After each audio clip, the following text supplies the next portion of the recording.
Friends, as compared to other countries हमारे government का health care expenditure काफ़ी कम है।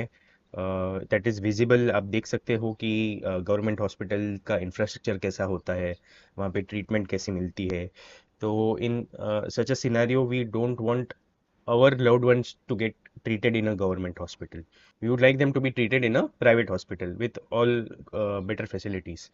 लेकिन प्राइवेट हॉस्पिटल्स का माइनस पॉइंट वही है कि काफ़ी कॉस्टली होता है अफेयर। 2-4 दिन के हॉस्पिटलाइजेशन में ही 1-2 लाख का खर्चा हो जाता है। So there is a biggest drawback, but there is no other option. The only option we have is to buy a insurance policy जो ये सब एक्सपेंसेस को कवर करे। It is very much important that one understands क्या क्या terms रहते हैं policy के अंदर। तो ये आगे मैं डिस्कस करूँगा। रिस्टोरेशन बेनिफिट ये बोलता है कि अगर आपने साल में इन बिटवीन आपने आपका समय शॉर्ट एग्जॉस्ट कर लिया, से 10 लाख का पॉलिसी था और से हॉस्पिटलाइजेशन हुआ और उसमें 10 लैक्स एग्जॉस्ट हो गया, तो वापस से फॉर द रिमेनिंग मंथ्स आपका जो सम एश्योर्ड है it will be restored back to your original sum assured. इसमें हाउएवर कंडीशन हो सकती है कि ये रिस्टोरेशन एक ही बार होगा। It can happen multiple times also. Unlimited restoration benefit भी हो सकता है। और या तो दूसरा कंडीशन हो सकता है कि वो सेम डिजीज के लिए आप फिर से वो सम एश्योर्ड यूज नहीं कर पाओगे। आप दूसरे डिजीज के लिए आप यूज कर सकते हो। That could also be another condition.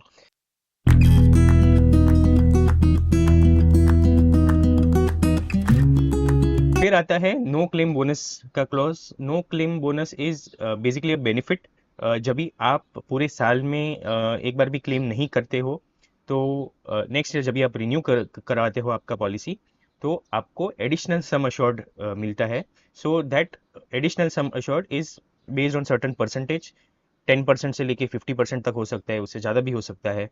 तो आपका सम अश्योर्ड उतना बढ़ जाएगा। सो से 10 लैक्स का पॉलिसी है एंड 10% अगर नो क्लेम बोनस है, तो नेक्स्ट ईयर आपका जो सम अश्योर्ड होगा वो 11 लैक्स का होगा। अभी इसमें एक चीज़ ध्यान रखना है, जो हमने रिस्टोरेशन बेनिफिट की बात की, तो जो ऑटोमेटिक जो रिस्टोर जो होता है वो बेस पॉलिसी के अमाउंट पे होगा। वो एडिशनल ये नो क्लेम बोनस के अमाउंट पे नहीं होगा। लाइक से फॉर एग्जांपल 10 लैक्स आपने एग्जॉस्ट कर लिया है, तो आपका जो रिस्टोरेशन जो बेनिफिट है वो आपका सम अश्योर्ड वापस से 10 लाख कर देगा। वो 1 लाख एडिशनल नहीं होगा, 11 लाख का रिस्टोरेशन नहीं होगा। इसमें और एक लिमिटेशन हो सकता है। जनरली ये जो नो क्लेम बोनस है that is restricted to certain amount. Generally वो बोलते हैं कि no claim bonus shall not exceed the base policy amount. यानी अगर बेस पॉलिसी मेरा 10 लाख का है और मैंने सालों साल क्लेम नहीं किया, तो मेरा नो क्लेम बोनस ऐड होते जाएगा, but it will not exceed 10 lakhs. Okay, the original base sum assured. Okay, so मेरा 20 लैक्स से ज़्यादा मेरा मैं टोटल क्लेम नहीं करवा पाऊंगा। नेक्स्ट जो इंपॉर्टेंट क्लॉज आता है वो वेटिंग पीरियड का क्लॉज आता है। सो वेटिंग पीरियड अलग अलग टाइप के रहते हैं। देखेंगे क्या है अलग अलग टाइप के वेटिंग पीरियड। पहला तो एक जनरल वेटिंग पीरियड आता है जो आता है 30 डेज का। सो जैसे ही आपने पॉलिसी ली, विद इन 30 डेज अगर कुछ क्लेम आता है तो वो क्लेम आपका प्रोसेस नहीं होगा, पास नहीं होगा because of this clause. However there will be one exception, और एक्सेप्शन ये है कि in case of accident cases, ये 30 डेज का लिमिट अप्लाई नहीं होगा और आपका क्लेम पास होगा। लेकिन ये आपको देखना है कि पॉलिसी के अंदर ये एक्सेप्शन है कि नहीं। फिर जो दूसरे टाइप का वेटिंग पीरियड आता है वो क्रिटिकल इलनेस के लिए एप्लीकेबल होता है। सो उसके लिए 90 डेज का वेटिंग पीरियड रहता है जनरली। सो क्रिटिकल इलनेस में आपका हार्ट रिलेटेड हार्ट अटैक, आपका brain related stroke, tumour, cancer, फिर ऑर्गन फेलियर, ये सारे डिजीज कवर होते हैं। सो इन केस 90 डेज के पहले अगर इसके रिलेटेड कुछ क्लेम आया तो वो आपका पास नहीं होगा। 90 डेज एंड बियॉन्ड जनरली आपका हो जाएगा। तो आपको देखना है कि क्रिटिकल इलनेस कवर्ड है कि नहीं और उसका पीरियड कभी से चालू होता है। नेक्स्ट टाइप का जो वेटिंग पीरियड आता है वो प्री एग्जिस्टिंग डिजीज के लिए आता है। ये प्री एग्जिस्टिंग डिजीज यानी अगर आपको ब्लड प्रेशर है, आपको डायबिटीज़ है या अस्थमा है, या थायराइड रिलेटेड कुछ इश्यूज है, तो वो प्री एग्जिस्टिंग डिजीज़ माना जाएगा। वो प्री एग्जिस्टिंग डिजीज़ का लिस्ट आता है। सो उसमें से कोई भी अगर आपको है तो वो प्री एग्जिस्टिंग डिजीज़ के टाइम लिमिट में आएगा। और ये time limit generally 3 to 4 years का रहता है। सो उसके पहले अगर ये सारी डिजीज़ की वजह से अगर कुछ कॉम्प्लिकेशंस हुआ और आपको हॉस्पिटलाइज होना हुआ तो आपका क्लेम प्रोसेस नहीं होगा। Okay, only after the waiting period is over ये आपका डिजीज कवर होगा। और ये भी तभी कवर होगा जब भी आपके पॉलिसी में ये प्री एग्जिस्टिंग डिजीज का राइडर कवर है, ठीक है ना। अदरवाइज वो भी कवर नहीं होएगा, it won't be covered in your entire life time अगर ये पर्टिकुलर राइडर नहीं है तो। नेक्स्ट जो वेटिंग पीरियड आता है वो मैटरनिटी बेनिफिट्स के लिए आता है। वो जनरली 24 मंथ्स या 36 मंथ्स के बाद कवर होता है।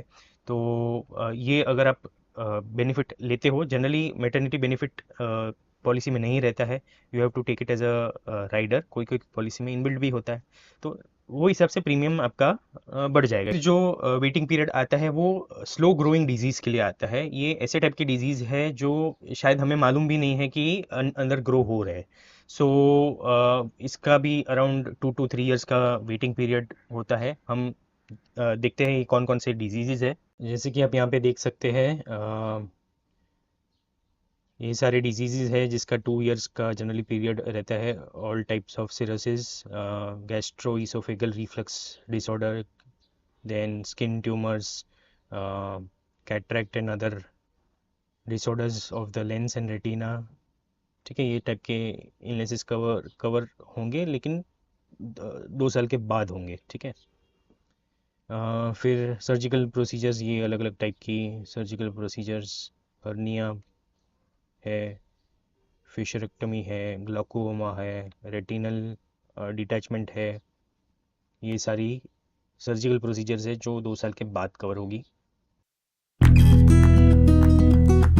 So generally health insurance company 60 years and onwards fresh insurance policy issue नहीं करती है। रिन्यूअल्स चलते रहता है। अगर ऑलरेडी आपने पॉलिसी ले ली है व्हेन यू आर से 59, तो आप रिन्यू करवा सकते हो 60, 61, 65, 70, वो date keeps on continuing.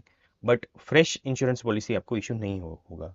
However IRDA ने अभी एक मास्टर सर्कुलर इशू किया है जहाँ पे बोला है कि इंश्योरेंस कंपनी को हर एक एज के लिए प्रोडक्ट्स देने हैं।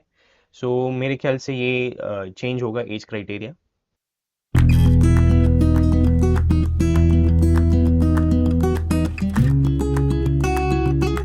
फिर देखना है कि डोमिसिलरी हॉस्पिटलाइजेशन कवर्ड है कि नहीं। डोमिसिलरी हॉस्पिटलाइजेशन मतलब ट्रीटमेंट जो घर पे होती है। तो इसका जनरली कंडीशन रहता है कि it has to be prescribe by medical practitioner, कि हॉस्पिटलाइजेशन पॉसिबल नहीं है due to condition of the patient, इसलिए घर पे किया है। सो इन सच केसेस अगर पॉलिसी में कवर्ड है तो आपको वो एक्सपेंसेस कवर्ड रहेंगे। फ्रेंड्स, ये एक कॉमन कंडीशन रहता है for eligibility of an insurance claim की 24 आवर्स का हॉस्पिटलाइजेशन होना चाहिए, मैंडेटरी होता है। However for certain kind of procedures hospitalisation mandatory नहीं होता है। उसे हम डे केयर ट्रीटमेंट बोलते हैं। लाइक कैटरेक्ट होता है, जहाँ पे आप 2 घंटे में पूरा प्रोसीजर खत्म हो जाता है and you are back home. So ऐसे केसेस में हॉस्पिटलाइजेशन मैंडेटरी नहीं होता है। लेकिन आपको देखना है कि पॉलिसी के अंदर वो डे केयर ट्रीटमेंट कवर्ड है कि नहीं, वो आपको देखना है। That is very important. मई 2024 के मास्टर सर्कुलर में आईआरडीए ने हेल्थ इंश्योरेंस कंपनी को डायरेक्ट किया है कि आपको ये सारे ऑप्शंस देने हैं। आप उसके अलग से चार्ज ले सकते हो, प्रीमियम में ऐड ऑन कर सकते हो, लेकिन ये सब ऑप्शन देने हैं। OPD, day care, home treatment, domiciliary hospitalisation, ये सभी ऑप्शंस आपको देने हैं। फिर आपको देखना है कि आयुष ट्रीटमेंट कवर्ड है कि नहीं। आयुष यानी आयुर्वेदा, यूनानी, सिद्धा एंड होम्योपैथी। सो अगर आप ट्रेडिशनल एलोपैथी फॉलो नहीं कर रहे हो, ये कोई भी ब्रांच ऑफ मेडिसिन फॉलो कर रहे हो, तो वो भी इंक्लूडेड होना चाहिए, वैसा IRDA ने डायरेक्शन दिया है। फिर आपको pre hospitalisation expenses and post hospitalisation expenses, ये क्लॉज के बारे में आपको देखना है कि कितने पीरियड तक कवर्ड है। So pre hospitalisation generally 30 days या 60 डेज का कवर होता है। एंड पोस्ट हॉस्पिटलाइजेशन कोई कोई में 180 डेज होता है, कोई कोई में 120 डेज होता है, या 90 डेज होता है। तो वो आपको देखना है कि क्या कवर्ड है pre hospitalisation post hospitalisation expense. फिर देखना है कि ऑर्गन डोनर एक्सपेंसेस कवर्ड है कि नहीं, और है तो कितना है। तो मैंने एक एग्जांपल बताया था, मेरे ऑफिस कलीग को का लिवर ट्रांसप्लांट हुआ था। सो इन दैट केस जो ऑर्गन डोनर है उसका जो हॉस्पिटलाइजेशन का एक्सपेंस है वो कवर्ड है कि नहीं, वो आपको देखना है। नेक्स्ट जो पॉइंट आता है वो प्लेस ऑफ रेसिडेंस का आता है। सो ये जो आपका प्रीमियम डिसाइड होता है that depends on the place of residence. आपको जो आप जो एड्रेस दोगे उसके ऊपर डिपेंड होगा, और आपको एड्रेस वही देना है जहाँ पे आप रहते हो। Okay, not your permanent address. Suppose आप सिटी में रहते हो और आपका जो एड्रेस है वो गांव का है, आधार आधार कार्ड पे गांव का एड्रेस दिया है, तो आपको फिर दिक्कत आ सकती है।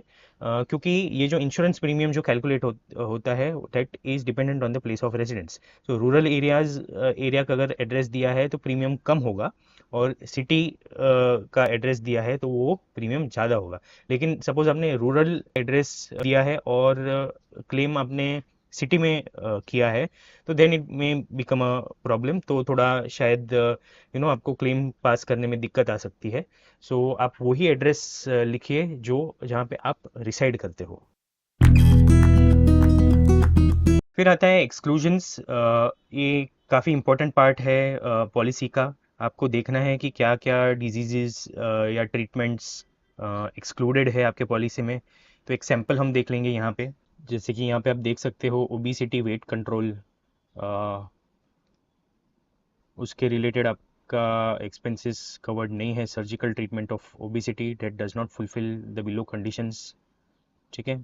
फिर चेंज ऑफ जेंडर ट्रीटमेंट वो कवर्ड नहीं है। कॉस्मेटिक और प्लास्टिक सर्जरी वो कवर्ड नहीं है। हेजार्डस और एडवेंचर स्पोर्ट्स वो कवर्ड नहीं है, like rock climbing, mountaineering, rafting, motor racing, horse racing, scuba diving, sky diving, deep sea diving. ये सब एडवेंचर स्पोर्ट्स की वजह से सपोज आपका एक्सीडेंट होता है तो वो सब कवर नहीं है। ब्रीच ऑफ लॉ, कुछ आप इलीगल एक्टिविटी सपोज आप कर रहे हो और तभी आपको कुछ एक्सीडेंट हो गया या उसके वजह से कुछ हो गया, तो वो कवर्ड नहीं है। ठीक है।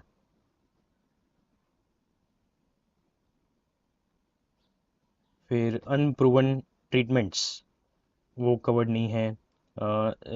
स्टेरिलिटी एंड इनफर्टिलिटी, उसकी ट्रीटमेंट कवर्ड नहीं है। मैटरनिटी ट्रीटमेंट वो वो कवर्ड नहीं है। लाइक सर्टन, मतलब it does not talk about pregnancy, talks about miscarriage and all. Okay. So regular आपका डिलीवरी कवर्ड है, लेकिन ये सारे एक्सपेंसेस कवर्ड नहीं है यहाँ पे। फिर स्पेसिफिक एक्सक्लूजन्स और भी है। वॉर और एनी एक्ट ऑफ वॉर, अगर वॉर हो जाती है तो वो नहीं है। न्यूक्लियर, केमिकल, बायोलॉजिकल अटैक्स वो नहीं है। एनी इंश्योर्ड पर्सन कमिटिंग और attempting to commit intentional self injury और अटेम्प्टेड सुइसाइड वो कवर्ड नहीं है। स्टेम सेल हार्वेस्टिंग कवर्ड नहीं है। ठीक है। Treatment taken on out patient basis covered नहीं है। Expenses associated with baldness, hair replacement, non surgical hair replacement methods वो नहीं है कवर्ड।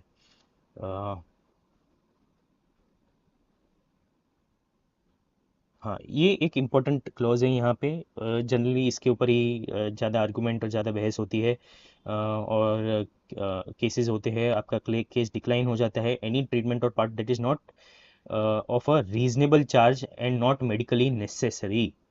ओके, ये एक इम्पोर्टेंट क्लॉज है। ठीक है। ड्रग्स और treatments which are not supported by prescription. बाकी के पॉइंट्स मैं नेक्स्ट वीडियो में कवर करूंगा। I bet it will be useful, so stay tune. I hope आपको मेरी ये वीडियो पसंद आई है। If so please like, comment and subscribe to my channel. Also press the bell icon so that you are notified whenever I come up with any new videos. That's all for today, friends. Thanks for watching.